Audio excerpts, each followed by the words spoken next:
किसी भी व्यक्ति को प्रश्न करने के लिए जिस श्रद्धा, विश्वास और शिष्टाचार, विनम्रता का प्रदर्शन करना चाहिए, गुरु के सामने जाकर बैठें, पूछें, तो एक अपना प्रोटोकॉल है गुरु जी का, बैठने का, बात करने का, उनके पास जाने का। और अगर आप उस नियम का, विधान का पालन करते हैं तभी कृपा बनती है। कृष्ण भगवान जब कहते ना तद विद्धि प्रणिपातेन परिप्रश्नेन सेवया, तो वहां वो भी ये कहते हैं कि जानना है तो प्रणिपात तो करना ही पड़ेगा। और फिर कहते हैं प्रश्न करने हैं लेकिन परिप्रश्नेन, सुना सुनाया इधर उधर से कोई उठाया प्रश्न नहीं। और एक शब्द उन्होंने और कहा, सेवया, सेवा करके पाओ। प्रश्न करना आवश्यक है और बैठने का भी तरीका होना चाहिए। महात्मा बुद्ध से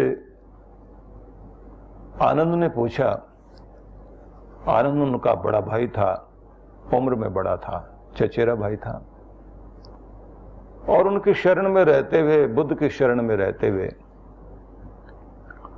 उसने अपने आप को समर्पित तो कर दिया था, लेकिन 3 शर्तें उसने रख दी थी। पर एक जगह उसने प्रश्न किया कि आप ऊपर बैठते हैं और हम लोग नीचे बैठते हैं, तो क्या साथ साथ बैठ के नहीं जान सकते आपसे?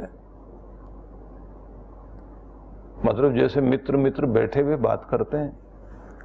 तो ये परंपरा क्या है कि जिसने जानना है वो नीचे बैठे और जिसने जनाना है, जिसने जानकारी देनी है वो ऊपर बैठे। तो भगवान बुद्ध ने उस समय कहा कि आनंद, क्या तुमने कभी किसी झरने से पानी पिया है? तो उन्होंने कहा हाँ पिया है। बोले झरने के ऊपर बैठकर पिया है या नीचे? बोले पानी लेने के लिए तो आदमी को नीचे ही उतरना पड़ेगा, ऊपर से गिर रहा है पानी, लेने वाला नीचे होगा। बोले जिस बर्तन में पानी डाला जाता है, जिसने लेना है वो बर्तन तो नीचे ही होगा ना, और जिससे डाला जा रहा है वो बर्तन ऊपर ही होगा ना। उन्होंने कहा जी हाँ। बोले जब तक पात्रता विकसित नहीं होगी, नीचे होने का मतलब ये नहीं कि तुम छोटे हो गए, नीचे हो गए। नीचे होने का सीधा मतलब है कि तुम उस पात्रता को विकसित करो जिस पात्रता में सर्वप्रथम विनम्रता आती है, झुकना आता है। कुएं में अगर आप पानी लेने के लिए बाल्टी डालते हैं या बाल्टी के अंदर आप गिलास डालते हैं, तो जिस गिलास से पानी भरना है वो भी पहले झुकता है, झुककर लेता है। झुककर लेता है तो वो भरता है। भरने की पहली ही कसौटी है कि आप झुककर पाओ, क्योंकि ये प्रकृति का नियम है। तो कहा केन मार्गेण भो स्वामिन देहि ब्रह्ममयो भवेत। देहि मतलब हमारी जीवात्मा, ये किस प्रकार से ब्रह्ममय हो जाए, ब्रह्म स्वरूप को प्राप्त हो सके, तो मुझे ये बताइए, और मैं दीक्षित हो सकूं। ये बात भी बड़ी महत्वपूर्ण है। आपने देखा होगा कि पुलिस में या आर्मी में जब किसी का सारी वो परीक्षाएं लेने के बाद उसमें भर्ती हो जाती है, पुलिस में भर्ती हो जाए, एडमिशन मिल जाए, प्रवेश मिल जाए आर्मी में, तो उसके बाद एक और नियम है। पढ़ाई लिखाई भी देख ली, दौड़ा कर देख लिया, सीना कितना है, लंबाई चौड़ाई क्या है, वो सारी चीजें हो गई हैं। उसके बाद उसको लिया गया है, लेकिन उसके बाद उसे ट्रेनिंग के लिए भेजा जाता है, प्रशिक्षण के लिए। आईएएस ऑफिसर बन जाने के बाद भी उसे कहा जाता है कि अब आपको विशेष ट्रेनिंग के लिए भेजा जाएगा, स्पेशल ट्रेनिंग के लिए भेजा जाता है। वो जो प्रशिक्षण है वहां से व्यक्ति के अंदर वो बात आती है कि जिससे उस कुर्सी पर बैठाया जा सके, किसी फौजी के हाथ में हथियार दिया जा सके, उसे मोर्चे पर भेजने के लिए तैयार किया जा सकता है। किसी को भी थ्योरी, कोई भी चीजें सिखा देने वाली बातें, ये सब हो सकता है, लेकिन उससे किसी को ये नहीं कहा जा सकता कि तुम सच में अधिकारी हो गए। प्रशिक्षण ही अधिकार देता है। प्रशिक्षण जो है वो गुरु के द्वारा होता है।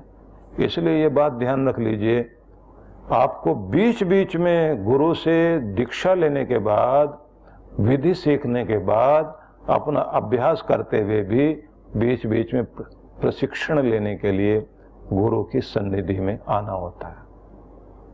जो सिखाएं, समझाएं, वो जैसे जैसे आप उसमें आगे बढ़ते जाएंगे, आप लोग देखते हैं कि उसके बाद भी किसी व्यक्ति को जैसे पदोन्नति दी जाती है, फिर प्रशिक्षण के लिए भेजा जाता है।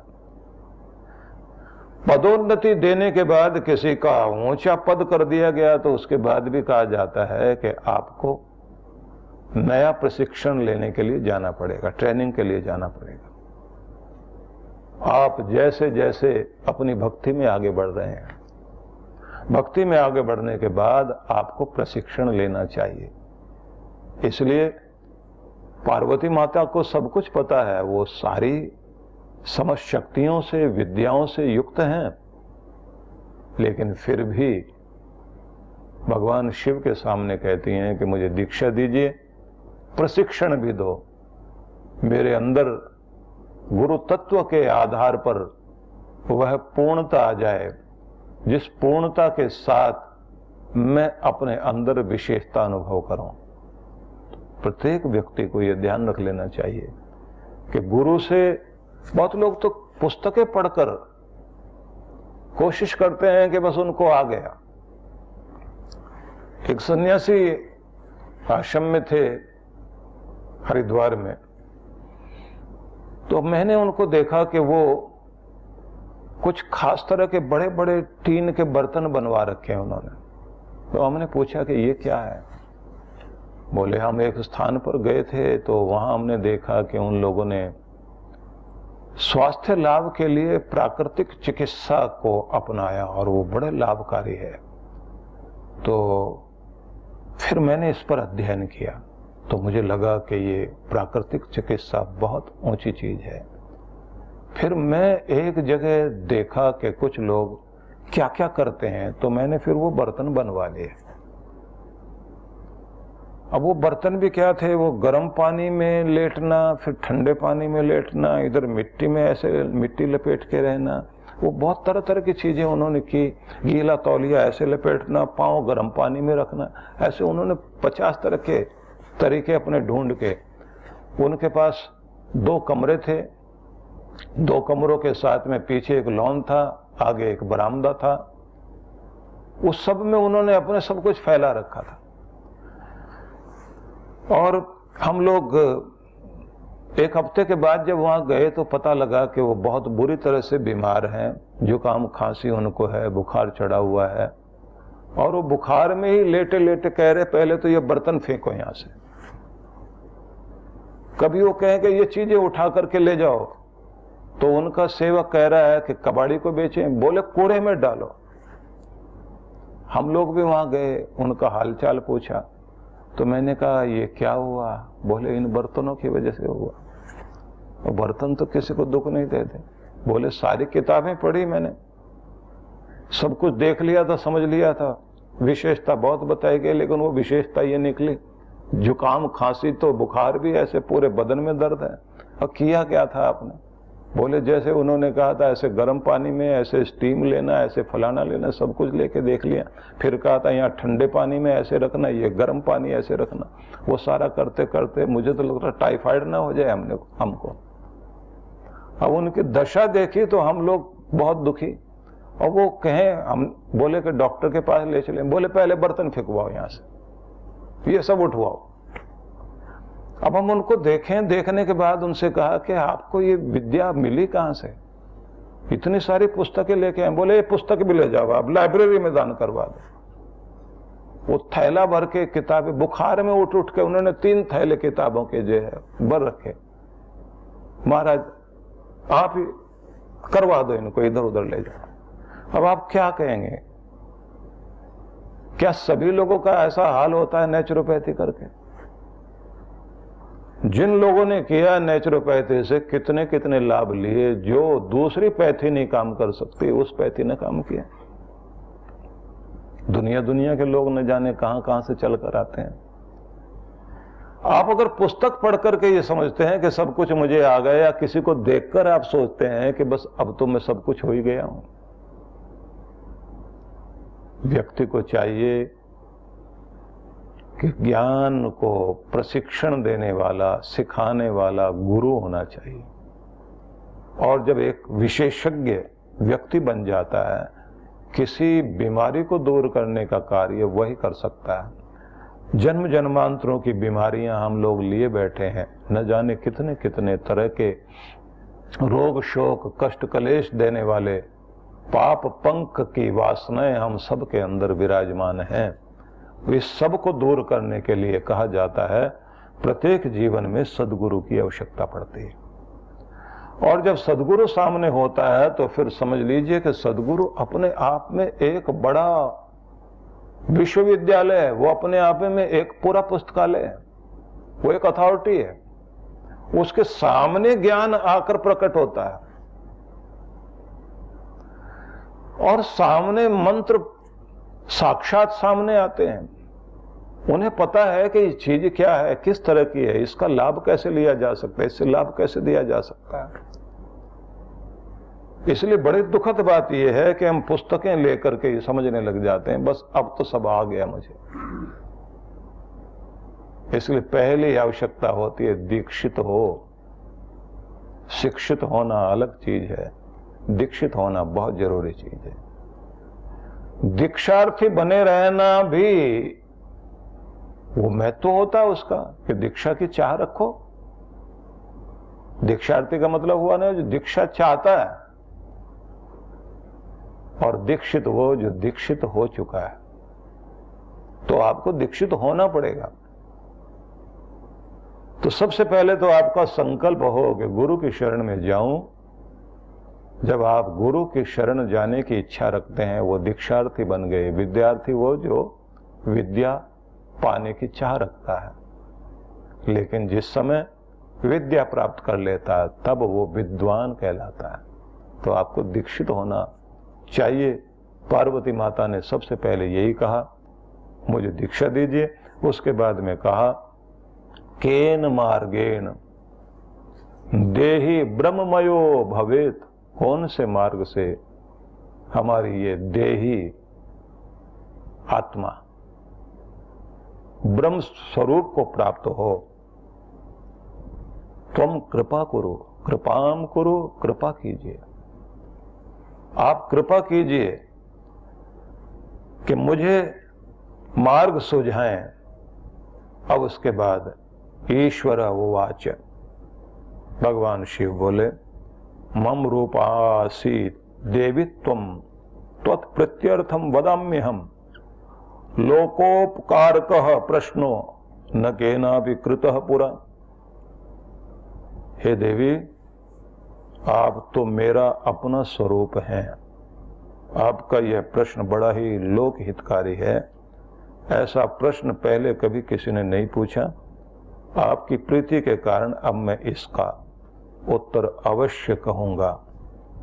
अब वो कह रहे हैं कि महादेवी, यह उत्तर भी तीनों लोकों में अत्यंत दुर्लभ है, परंतु फिर भी मैं इसे कहूंगा, आप सुने। गुरु से अलग ब्रह्म नहीं है। गुरुम बिना ब्रह्म नान्यत सत्यम सत्यम वरानने। भगवान शिव कह रहे हैं कि गुरु ही ब्रह्म है। हे श्रेष्ठ मुखमंडल वाली पार्वती, यह सत्य है, इसमें लेश मात्र भी संशय नहीं है कि गुरु से अलग ब्रह्म नहीं है। गुरुम बिना ब्रह्म नान्यत, गुरु के बिना ब्रह्म अलग नहीं है। तो दो अर्थ यहाँ किए जा सकते हैं। ब्रह्म का एक अर्थ होता है ज्ञान और ब्रह्म का दूसरा अर्थ होता है भगवान। तो भगवान गुरु के बिना अलग नहीं है। तो तुमने जो ये पूछा कि किस मार्ग से जीवात्मा ब्रह्म स्वरूप को प्राप्त हो, तो उन्होंने ये कहा कि सबसे पहले तो गुरु को ही ब्रह्म मानो, गुरु के प्रति श्रद्धा रखो। गुरु के प्रति श्रद्धा रखोगे तभी बात बनेगी। और भगवान शिव यहां तक कहते हैं यज्ञो व्रतम तपोदानम जपस्तीर्थम तथैव च गुरु तत्व अविज्ञाय मूढ़स्ते चरते जनः। यज्ञ व्रत तप दान जप और तीर्थ आदि सारी प्रक्रियाओं को करने वाले लोग भी गुरु तत्व के बोध के अभाव में मूढ़ की तरह आचरण करते हैं। ये बहुत बड़ी बात कह दी गई है। यज्ञो व्रतम तपोदानम जपस्तीर्थम तथैव च।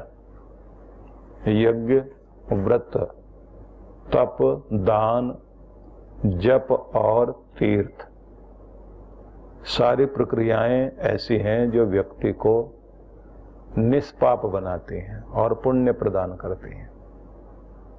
यज्ञ से पुण्य तो मिलता ही है, व्यक्ति जो है अपने पाप ताप को जलाता है। व्रत हमारे अपने आपे को ऊंचा उठाने के लिए माध्यम है, और तप तो एक ऐसी चीज है कि जिसके माध्यम से आप अपने अंदर के सारे कलमश जला पाते हैं। दान, तो दान जो धन का दान है, अन्न दान, धन दान, श्रम दान, भूमि दान, गौदान, कन्यादान, विद्या का दान, ज्ञान का दान, जितने भी तरह के दान हैं, सब दान व्यक्ति के जीवन में बहुत महत्वपूर्ण होते हैं। उसके बाद में एक और अवस्था आती है व्यक्ति के जीवन की, जब व्यक्ति सर्वस्व दान करता है, जिसको बोलते हैं सर्वमेध यज्ञ करना। जहां जहां भी व्यक्ति का मोह लगा हुआ है, उस सारे मोह का परित्याग करते हुए व्यक्ति अपने आप को मोह से ऊपर उठा ले और इतना अनासक्त हो जाए कि उसके संसार में कहीं भी किसी के भी प्रति कोई भी किसी तरह की मोह आसक्ति न रह जाए। और उस अवस्था में जब वो शरीर छोड़ता है तो कहते हैं कि फिर दुख भोगने नहीं आता, मुक्त होता है फिर। तो वो भी एक दान है। और ऐसे दान का वर्णन उपनिषदों में भी आया, पुराणों में आया, अनेक अनेक जगह पर उसका वर्णन आता है। और बड़ी बात होती है बलिदान करना, खुद को ही आहूत कर देना अपने देश के लिए, अपने धर्म के लिए। तो ये बहुत बड़ी चीजें हैं। जपस्तीर्थम, और जप करना। जप में तो जिसका जप किया जा रहा वैसी भावना बना बनाकर जिस इष्ट देव के प्रति आप भावपूर्ण होकर जप कर रहे हैं, उसके स्वरूप को आप प्राप्त कर लेते हैं। तज्जपस तदर्थ भावनम, पतंजलि ऐसा कहते हैं कि जप के अनुसार भावना होनी चाहिए, भावनाओं के अनुसार जप होना चाहिए। जप जो है निकटता बना देता है ईश्वर के, देवता के, जो भी आप पाना चाहते हैं उसके। एक नियम माना जाता है कि आप अगर किसी बंधन में बंधे हुए हैं, आदतों के बंधन में बंधे हुए हैं, किसी को बीड़ी सिगरेट पीने की आदत है, तो सबसे पहले तो आदमी को मन में विचार करते करते विचारों का भी जप करना होता है कि ये अच्छी चीज नहीं है, इससे मुझे हानि है, इसको छोड़ना जरूरी है, मैं इसे छोड़ ही दूंगा, छोड़ने की कोशिश में लग गया हूं, ये इतनी बड़ी चीज नहीं है कि मैं इसका गुलाम बन जाऊं, अब मैं इसे त्यागने के लिए तत्पर हो रहा हूं। 5-7 दिन लगातार मन में वो भाव लगाए और उसके बाद अपनी हिम्मत जुटाए, उसके बाद झटके में फेंक सको तो बहुत बड़ी बात है, नहीं तो आप उसे कम करते करते उसकी ताकत नापते जाओ कि तेरी ताकत कितनी और मेरी ताकत कितनी बड़ी, और एक दिन उठा के उसे फेंको और उसके बाद देखकर उसकी तरफ कहो कि तू तो बहुत दुर्बल निकली, मुझे बांध नहीं पाई। तो व्यक्ति के अंदर कोई भी चीज होती है, जब आप अपने संकल्प को आगे दोहराते, ये जो मन में बार बार विचार चलते हैं ना, ये आपकी शक्ति बन जाते हैं। आदमी कहीं भी बंधा हुआ होता है, तो ये सारी चीजें बड़ी शक्तिशाली हैं। जप भी और फिर तीर्थ तो व्यक्ति को वैसे ही तारने वाला होता है। इन सब का नाम लेने के बाद महादेव आगे कहते हैं, गुरु तत्वम अविज्ञाय। अगर ये सब तो कर लिया लेकिन गुरु तत्व का बोध नहीं हुआ, मूढ़स्ते चरते जना, वो गुरु तत्व के बोध ज्ञान न होने के कारण मूर्खों की तरह से ही दुनिया में रह जाते हैं। बड़े तीर्थ किए, बड़े जप किए, बड़े यज्ञ किए, लाभ कुछ नहीं हुआ, कोई परिवर्तन हुआ ही नहीं। चाहिए गुरु। जब गुरु होगा तो यही चीजें चमत्कार करने लग जाती हैं। एक छोटी सी क्रिया भी आपके जीवन को ऊंचा उठा देती है। इसलिए उन्होंने ये कहा, प्रबुद्ध आत्मा, सद्गुरु एक ही है, भिन्न नहीं है, यह सत्य है और इसमें कोई संशय नहीं है।